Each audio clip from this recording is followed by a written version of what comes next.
May bagong kumilos sa loob mo kaninang umaga. Maaring wala kang eksaktong salita para ilarawan ito at baka tila pareho lang ang mundo sa paligid mo kahapon, ngunit mayroon sa pinakadulo, sa bahagi mong tagapag-ingat ng iyong panloob na bruhula, bigla na lamang umikot. Ito'y bigla ang paglilipat, isang pagdama na ang tanawin ng iyong buhay ay hindi na ang tahanang dapat mong tirhan. Nararamdaman mo ito. Nararamdaman mong para bang ikaw ay nabubuhay sa mga damit na naging masyadong maliit para sa iyo, humihigpit sa iyong mga balikat, sumasakal sa iyong paghinga, pumipigil sa galaw na alam mo sa iyong kalooban ay malapit mo nang gawin. Narito ka dahil narinig mo ang tawag ng isang bagong kapalaran. Nilagdaanan ng Diyos ang iyong banal na paglilipat, panahon na para mag-empake. Sa sandaling ito, ikaw ay tumatanggap ng isang espiritual na kontrata. Sa pagtatapos ng ating pag-uusap na ito, makikilala mo ang tatlong malinaw na senyales na nagpapatunay na ang iyong paglilipat ay naproseso na sa kalangitan. Mauunawaan mo sa wakas kung bakit ang pagkapagod na iyong nararamdaman ay hindi bunga ng katamaran o kakulangan ng pananampalataya, kundi resulta ng pagdadala ng bagahe na hindi na sa iyo dapat dalhin. At bago tayo magtapos, ibibigay ko sa iyo ang susi para sa banal na lagda na nagtatak sa iyong bagong kabanata. Hindi ka naparito ng nagkataon lamang. Naparito ka sa pamamagitan ng pagtawag. Manatili ka sa akin, sapagkat ang aking ibubunyag ay ang balangkas ng iyong susunod na panahon ng buhay. Ang mga sintomas na iyong nararanasan ay pisikal na patunay ng isang hindi nakikitang paggalaw. Una, naroon ang patuloy na pakiramdam ng pagkaligaw, para bang ikaw ay nasa isang kapaligirang hindi mo nakikilala kahit na nasa lugar ka kung saan ka palaging namumuhay. Ang mga usapan na dating may katuturan ay tila mga alingaw-ngaw na lamang ng isang bagay na tapos na. Pangalawa, nararamdaman mo ang isang pagkapagod na hindi nawawala sa karaniwang pahinga.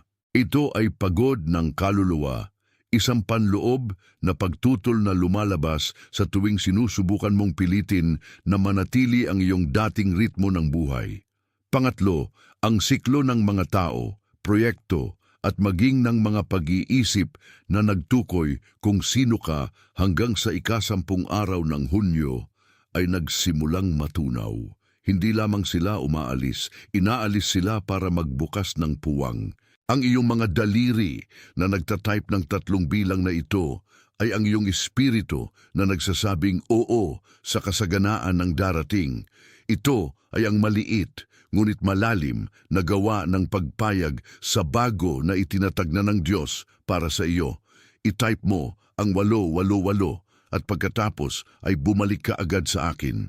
Ang iyong nararanasan, ang kakaibang panggigipit sa iyong dibdib, ay ang side effect ng pagtatangkang manatili sa isang istruktura na na-deactivate na sa kaharian ng espiritu. Ikaw ay gumagana sa ilalim ng paniniwalang ang iyong katapatan ay sinusukat sa kung gaano kakapit sa mga bagay na hindi na nagbubukas pa. Inilapat mo ang iyong pagsisikap, ang iyong pawis, at ang iyong mga luha upang subukang panatilihing sarado ang mga pintuang hindi mo na dapat daanan. Nagkamali ka sa pagitan ng iyong pagtitiyaga at iyong misyon nang hindi napapansin na ang iyong misyon ngayon ay lumipat sa pintuang bukas na. Ang pattern ay ito. Sinusubukan mong magtayo ng palasyo sa pundasyon ng isang tolda na kailangang buwagin. Ang pagkapagod na iyong nararamdaman ay hindi kakulangan ng kakayahan. Ito ay ang senyales na ang iyong espiritu ay handa na para sa susunod na antas. Ngunit ang iyong isip, nakakapit sa iyong nakikilala na, ay nakikipaglaban para hawakan ang mga lubid ng isang nakaraan na hindi na kayang buhatin ang iyong bigat. Hindi ka nabibigo. Sinusubukan mo lamang manatili sa isang lugar kung saan ang iyong presensya ay hindi na kinakailangan, sapagkat ang iyong bagong kapalaran ay nangangailangang ikaw ay nasa ibang lugar. Ikaw ay napapagod sa pagtatangkang maging tapat sa isang siklo na mismong ang manlilikha ang nagtapos na. Ang iyong paglilipat ay hindi tungkol sa dapat mong iwanan, kundi sa dapat mong tigilang buhatin para ang iyong bago, ang iyong tunay, ay sa wakas ay magpakita sa iyong realidad. Ang iyong dinadala ang lahat ng bigat ng mga dating inaasahan, ng mga minanang takot at ng mga sariling ipinataw na obligasyon ay hindi makakadaan sa pintuan ng iyong bagong buhay. Ito ay masyadong mabigat para sa landas na nagbubukas. At ang pinakamahalaga sa lahat ay ang pagbabagong ito, ang paglilipat na ito ay hindi nangangailangan na ikaw ang gumawa ng mapa. Nangangailangan lamang ito na tanggapin mo ang imbitasyon at magsimulang maglakad patungo sa pangakong natatakan bago ka pa man humiling. Isipin mo ngayon na ang iyong kasalukuyang buhay ay isang lumang bahay, isang istruktura na tapat na nagsilbi sa loob ng maraming taon. Pinrotektahan ka nito mula sa mga bagyo, tinanggap ang iyong mga pangarap noong sila ay maliit pa, at iningatan ang alaala ng kung sino ka sa proseso ng pagkatuto. Ngunit kung ikaw ay magiging tapat sa iyong sarili, mararamdaman mong ang mga silid ay naging masyadong makipot para sa laki ng espiritu na nananahan sa iyo ngayon. Ang mga dingding ay tila humihinga ng isang frequency na hindi na tumutugma sa pagpapalawak na nagaganap sa iyong kaluluwa. Sinusubukan mong magsabit ng mga bagong larawan, subukang pinturahan ang mga dingding ng makukulay na kulay. Subukang ayusin muli ang mga kasangkapan para magmukhang bago ang lahat, ngunit ang pundasyon ang mahalaga. At ang pundasyon ng bahay na ito, gaano man ito kamahal, ay hindi idinisenyo para buhatin ang istruktura na hinihingi ng iyong banal na paglilipat ngayon. Pakiramdam mo ay para kang isang taong nagsisikap mabuhay sa isang lugar kung saan ang kisame ay napakababa na. Para makagalaw, kailangan mong yumuko at hindi ka ginawa para lumakad ng nakayuko. Ang paglaya sa sandaling ito ay hindi isang pagkawala ng ari-arian o kasaysayan. Ito ay isang pahintulot para sa iyo na sa wakas ay tumayo ng tuwid sa buong taas na hinihingi ng iyong tawag. Ang paglaya ay ang gawa ng pag-aalis ng iyong mga kamay sa mga hawakan ng lumang bahay para sa iyo nang may mga kamay na walang laman at handa ay makapihit ng susi na nasa pinto na ng iyong bagong tahanan. Hayaan mong ang deklarasyong ito ay magtatak ng pagkilala sa eksaktong lugar kung saan ito ay dumaong sa iyong kamalayan. Ang gawa ng pagtatype ng 3 salitang ito ay nagiging permanenteng talaan ng iyong kahandaan sa iyong sariling paglalakbay. I-type mo ang handa na ako at pagkatapos ay bumalik ka agad sa akin. Madalas, ang takot na iyong nararamdaman sa paggalaw ay nagmumula sa ilusyon na kung aalis ka sa lumang bahay, ikaw ay mawawalan ng tirahan. Ngunit ang katotohanang nagpapakita rito ay hindi hinihiling ng manlilikha na lumabas ka sa kawalan. Ang iyong paglilipat ay isang gabay na paggalaw, isang paglilipat mula sa lugar ng pagtitiyaga patungo sa lugar ng layunin. Ang takot na mawala ang iyong nakikilala ay, sa katotohanan, ang takot na mawala ang kontrol sa isang routine na hindi na nagbibigay buhay. Ngunit tingnan mo ang iyong sariling kasaysayan.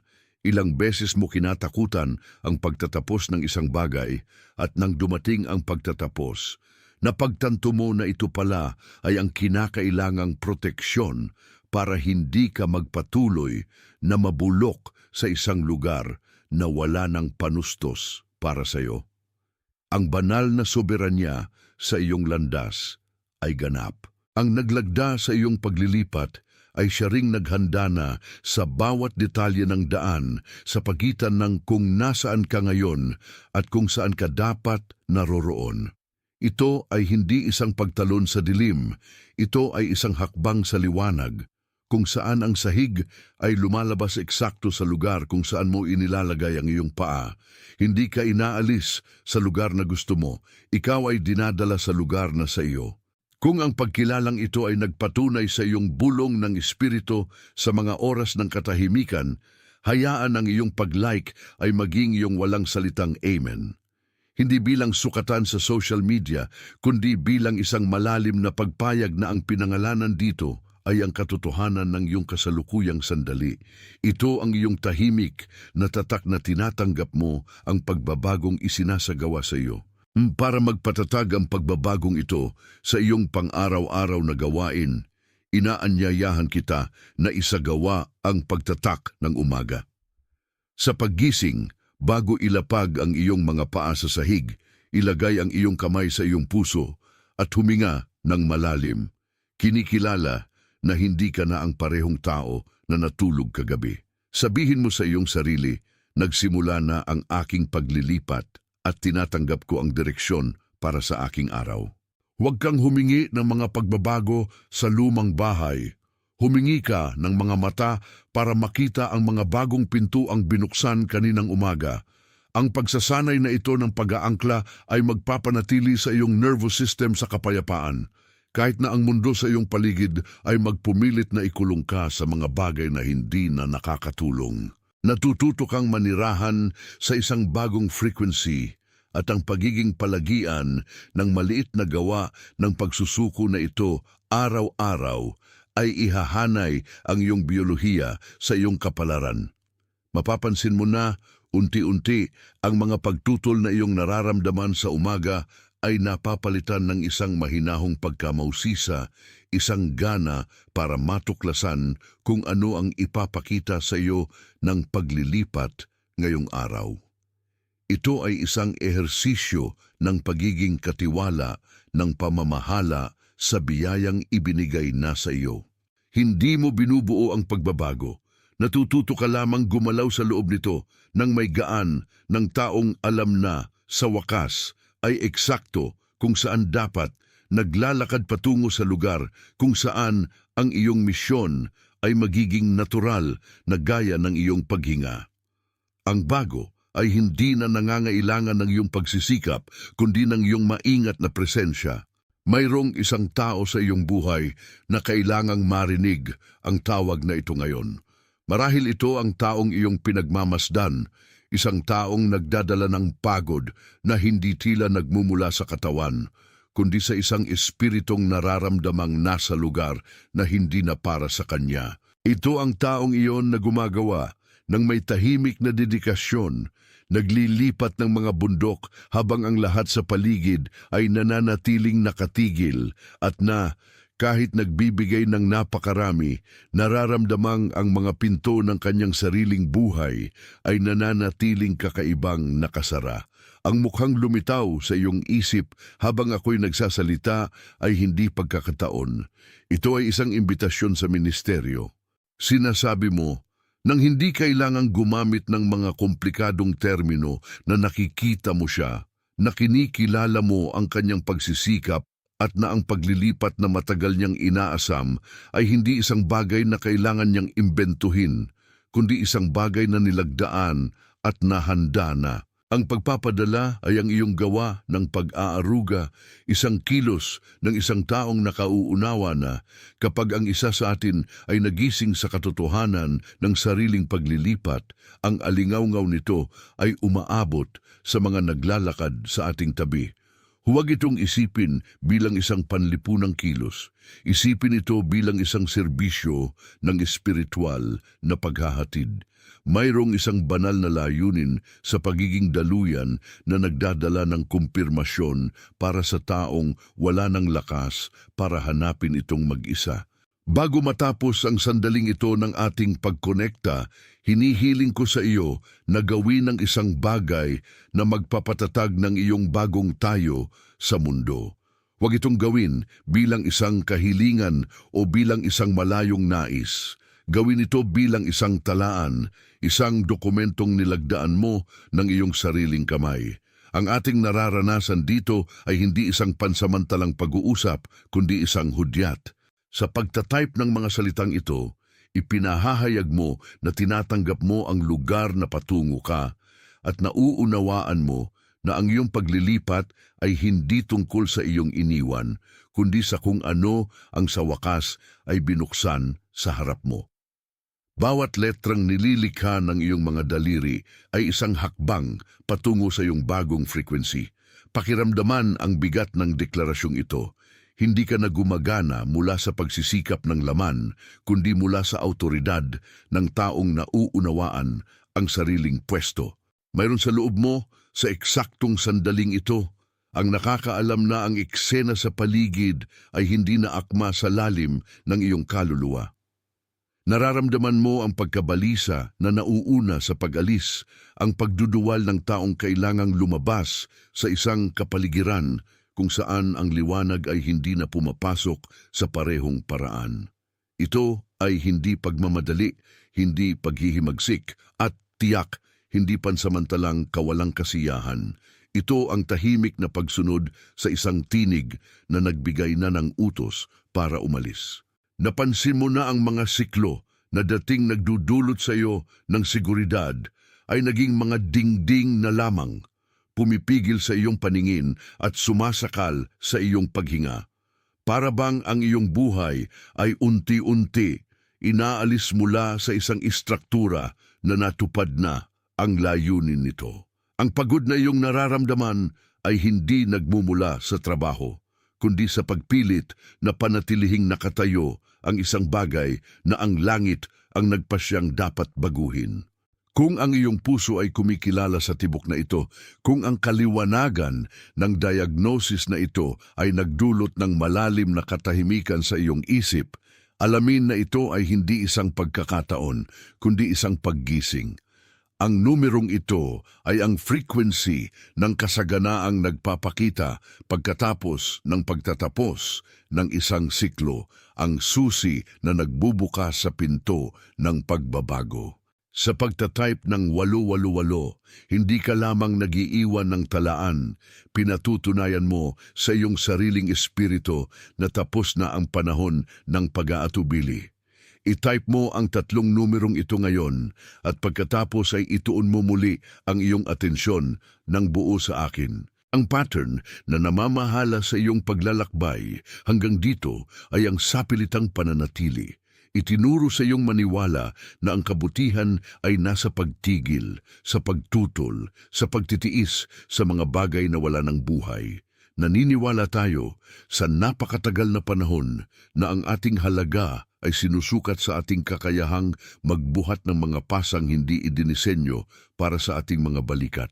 Ngunit ang katotohanang nagpapakita sa ilalim ng ibabaw ay sinusubukan mong mamukadkad sa isang lupang naubos na ng mga taglamig na iyong hinarap para protektahan ng iba. Gumawa ka sa loob ng maraming taon bilang haligi ng mga istrukturang hindi inisip para sa iyong paglago.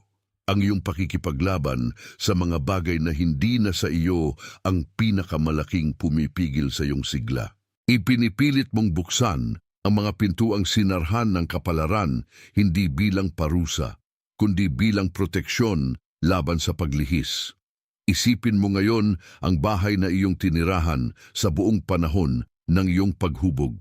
Ito ay isang pamilyar na istruktura na ang bawat kasangkapan ay nasa eksaktong lugar kung saan mo natutunang hanapin ito. Kilala mo ang bawat ingay ng sahig at bawat anino na sumasayad sa mga dingding sa dapit hapon. Gayunpaman, gaano man ito naging iyong kanlungan, naging masyadong maliit na ito para sa lawak ng iyong naging pagkatao. Ang iyong panloob na paglaki ay nag-unat sa mga dingding ng bahay na ito hanggang sa maramdaman mong ang kisame ay malapit ng gumuho. Walang mali sa bahay, ngunit mayroong lahat ng bago sa iyo. Ang paglaya sa sandaling ito ay hindi isang gawa ng pagtanggi sa nakaraan, kundi isang gawa ng paggalang sa iyong kinabukasan. Imposibleng maglaman ng isang bagong antas ng kaliwanagan sa loob ng isang espasyong nangangailangang ikaw ay umurong para magkasya. Ang maikling pariralang ito ay ang iyong deklarasyon ng pagsuko sa bago. Ang gawa ng pagtatype ng mga salitang ito ay naglilimbag sa iyo ng pagtanggap na ang iyong lugar ay hindi na kung saan ka nagsimula, kundi kung saan ka ilalagay. I-type mo ang handa na ako at bumalik ka agad sa sentro ng ating pagkonekta. Marami ang natatakot sa paglilipat dahil iniuugnay nila ang pagbabago sa pagkawala. Ngunit ang banal na soberanya na namamahala sa bawat hakbang ng iyong paglakad ay hindi nakakakilala ng kakulangan. Ang tinatawag mong pagkawala ay ang pagtatapon lamang ng mga bagay na hindi na nakakatulong sa bagong frequency. Ito ang paglilinis ng lupa para ang panghuling istruktura ay maitayo ng walang sagabal ng mga bagay na lipas na. Hindi ka iniiwan, ikaw ay inilalagay. Ang takot na iyong nararamdaman ay ang reaksyon lamang ng ego sa hindi alam. Ngunit ang iyong espiritu, ang kumikilala sa katotohanan ng pahayag na ito, ay nagdiriwang na sa pagbabago. Hayaan mong matunaw ang takot na iyan, sapagkat wala itong autoridad sa iyong ruta. Obserbahan mo ang iyong sariling reaksyon sa aking sinasabi. Kung ang kumpirmasyon ay dumating sa iyo na parang hanging naglilinis ng alikabok sa salamin, hayaan ang iyong pag-like ay maging iyong walang salitang amen. Huwag kang maghanap ng mga sukatan o katwiran, itala mo lamang ang iyong pagpayag. Hayaan ang kilos na ito ay maging isang hindi nakikitang lagda sa pagitan mo at ng katotohanang kakapangalan lamang. Ito ay isang simpleng kilos, isang galaw na hindi nangangailangan ng pagpaparinig, ngunit nagtatak ng iyong naintindihan sa pinakasikretong bahagi ng iyong pagkatao. Para manatili kang nakaangklado sa bagong frequency na ito, inirerekomenda ko ang pagsasagawa ng pagtatak ng umaga.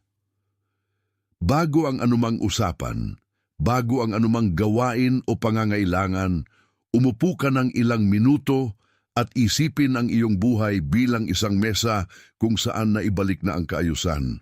Huwag kang humingi ng anuman, huminga ka lamang at ipahayag sa iyong loob na ikaw ay nailagay na. Ang pagtatak ng umaga ay ang ehersisyo ng pagkilala na ang iyong araw ay hindi isang labanang dapat pagwagian, kundi isang pag-unfold ng kung ano ang nilagdaan at inihanda na para sa iyo. Kapag sinimulan mo ang iyong araw mula sa seguridad ng iyong paglilipat, ang mga pangangailangan ng mundo sa paligid ay nawawalan ng kapangyarihang guluhin ka. Magmamasid ka sa mga bagay ng may kalmadong taong alam na ang iyong tahanan ay hindi ang mundo, kundi ang presensyang iyong tinitirhan. Mayroong isang taong pumasok sa iyong isip habang ako'y nagsasalita. Isang taong kilala mo ng mabuti, isang taong pagod na nagtatrabaho ng hindi umaani ng bunga ng kanyang pagsisikap. Isang taong ang kaluluwa ay tila humihingi ng tulong sa pamamagitan ng isang lalong lumalalim na katahimikan. Ang taong ito ay nagdadala ng parehong pasang iyong dinala bago mo natuklasan ang katotohanan ito. Ang kanyang mukha ay lumitaw sa iyong pag-iisip bilang isang pagtawag. Ipadala mo sa kanya ang mensaheng ito.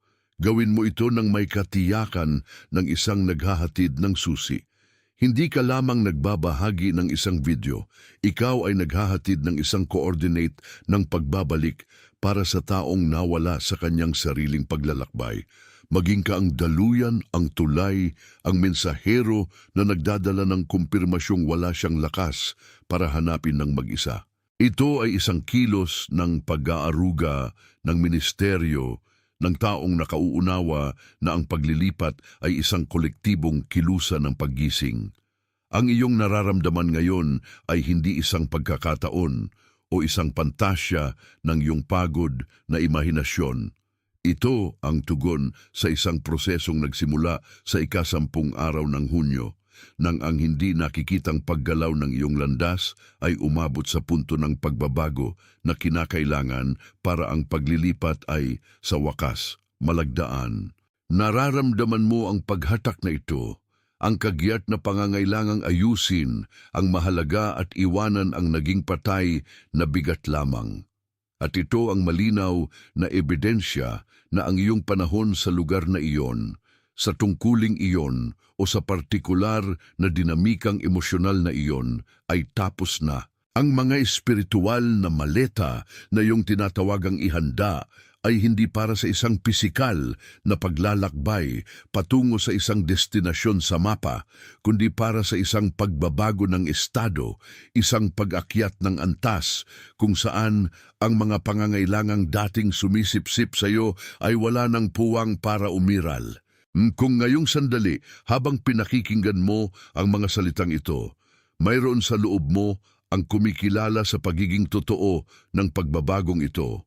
Kung ang iyong kaluluwa ay nagpapahiwatig na tapos na ang panahon ng paghihintay at ang paglilipat ay ang iyong susunod na hakbang, itype mo ang pariralang handa na ako dito sa ibaba.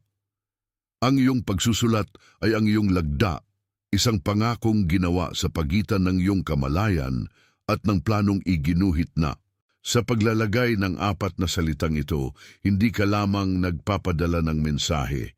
Ikaw ay nag-aangkla ng iyong kahandaan sa larangan ng pagpapakita na malinaw na ipinapahayag na hindi ka tututol sa tawag patungo sa bago. Gawin mo ito ngayon nang walang pag-aatubili at bumalik ka agad sa kung saan tayo nagtatayo ng kaliwanagang ito. Ang iyong pagtutol hanggang sa puntong ito ay nagmula sa pagkalito sa pagitan ng dapat mong gawin at iyong pinipilit. Sinubukan mong buksan ang mga pintuang sinarhan na para sa isang layunin, hindi dahil sa kakulangan ng pagsisikap. Ang pattern na iyong naranasan, ang pagdodoble ng pagsisikap at pag-aani ng kalahati ng iyong inaasahan ay, sa katotohanan, ang banal na proteksyong pumipigil sa iyo na manirahan sa isang lupang hindi na mataba para sa iyong kasalukuyang ani. Ang pag-unawa dito ang susi na nagbubukas sa iyong paglilipat. Hindi ka nabigo, hindi ka kulang.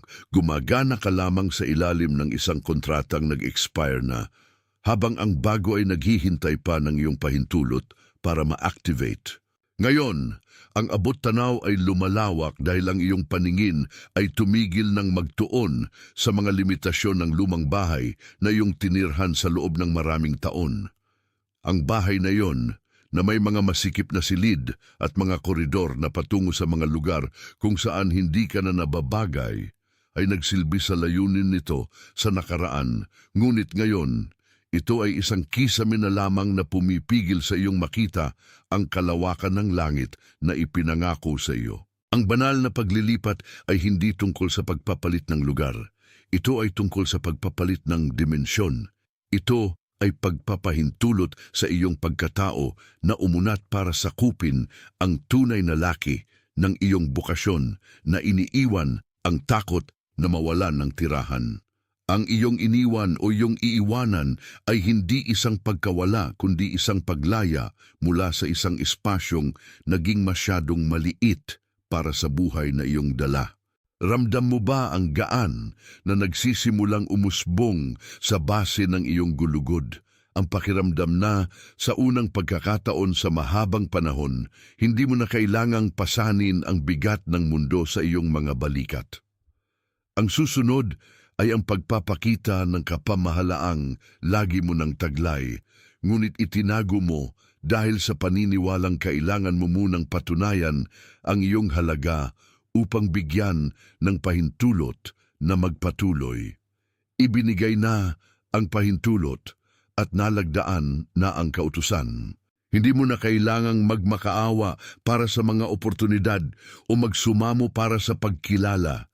Ikaw ay inilalagay sa isang lugar kung saan ang iyong halaga ang magiging lupa at ang iyong kapayapaan ang magiging walang tigil na bunga. Bago pa man mabuo ang paghahayag na ito sa iyong isipan, kunin mo ang iyong lugar sa ayos ng mga bagay. I-type mo, nang may katiyakan ng isang nag-aangkin ng mana, ang pariralang ako ang pinili. Ito ay hindi kahilingan, hindi pagmamakaawa. Ito ang pagkilala sa iyong pagkakakilanlan sa harap ng isang planong nagbubukas. Hayaan mong ang 4 na salitang ito ang maging panghuling tatak sa iyong pagpayagang tumahan sa bagong lupain. Kapag itinipe mo ito, Pinagtitibay mo ang iyong hakbang sa lugar na inilaan para sa iyo. May isang tao sa iyong buhay na kailangang marinig ang mga salitang ito sa mismong araw na ito. Yaong taong mas pinagpaguran kaysa kaninuman, na ang mga palad ay nanginginig sa patuloy na pagsisikap, ngunit sa kabila nito nakikita pa ring nakapinid ang mga pinto. Yung taong may dalang malalim na katahimikan, isang kawalang kapayapaang hindi maipaliwanag ng sino man sa paligid, at ang mga matang naghahanap ng hudyat na sa wakas ay magbubukas ang landas. Ang mukha ng taong iyan ay kumutitap sa iyong isipan, hindi sa pagkakataon lamang, kundi sa isang pagtawag. Ipadala mo sa kanya ang nilalamang ito. Hindi bilang karaniwang mungkahi o bilang rekomendasyon, kundi bilang isang paghahatid, isang ministeryo.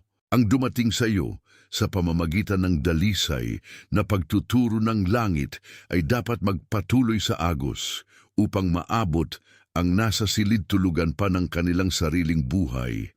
Nangangailangan ng aliwan na ang paglilipat ay pinahintulutan na. Kung may anuman sa mensaheng ito ang nagpatibay sa alam na ng iyong espiritu sa pinakamalalim na bahagi, hayaan mong ang iyong pag-like ang maging iyong tahimik na amen.